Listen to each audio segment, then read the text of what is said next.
So yun guys, update ko kayo dito sa makina ko, sa machine na ginagamit ko. Sa ngayon, sa wakas, nagra-running na siya. So hindi ko pa sure kung okay na ba yung talagang problema nito. Pero last time, talaga yung problema napakalaki. So ngayon nagra-running na siya. Pakita ko sa inyo. Ayan, tumatakbo siya. Naran na siya. Ayan. Dati totally talaga shutdown siya. Walang engine, walang running. So ngayon meron. Ang ginawa,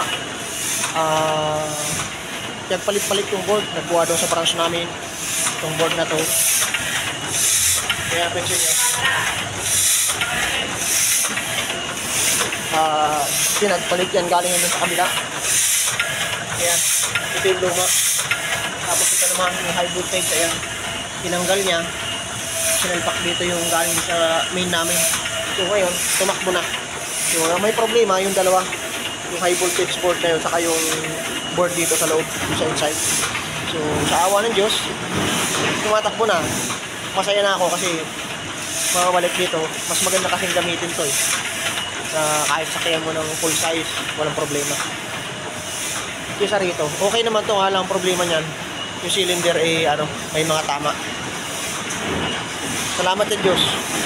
At sana pumayag yung branch namin na hindi natanggalin yung na yan, yung sinalpak na yan. At bumili na lang ng bago siguro. Ewan ko lang, pag-uusapan ng mekaniko, saka yung manager ko, saka yung big boss namin. So, in-update ko lang kayo guys. Ang nanggaran na yan. Tumatakbo na. Diba? Ikot na. Running na. Dati talagang totally shutdown yan. Kahit engine, kahit running, wala talaga. Pero before, nung pumunta rito si yung Osman, yung electrician na suda, nag-i-engine yan kahit paano tumatakbo, nag-run. So, pinagagawa ng mga ibang electrician, ganun nangyari na wala. So, halos 2 buwan niya yan pinabalik-balikan dito. So, ngayon, okay na siya. At happy na ako. Mabalik ulit ako dyan. Dyan na ako magra-retreat ulit. Siguro sa mga susunod na araw, depende sa pag-uusapan nila.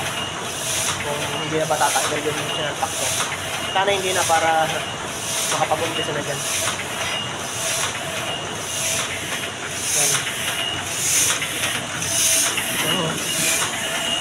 Nangyari yan sa ko yan. Nagpapakla siya.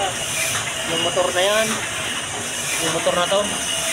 Tinanggal yan. Ipinacheck yan sa baka raw sira yung clutch ng na yan, ng motor na yan.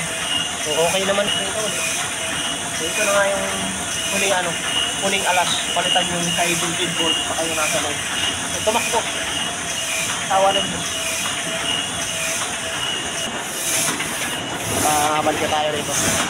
Ayun, pare Paulo. Prepare ka na pre. Pagka dito ko na sa kabila. Ayun. Sa'yo na yan. Mga sakay dyan naman pre. Lang yan. RG resibo lang. Mga envelope. Hindi kita sasakyan ng mga masisilan dyan. Ako na bahala sa masisilan ng trabaho. Diba? Yun lang mga kapatid. Na-i-update ko kayo. See you next vlog. Thank you. Bye-bye.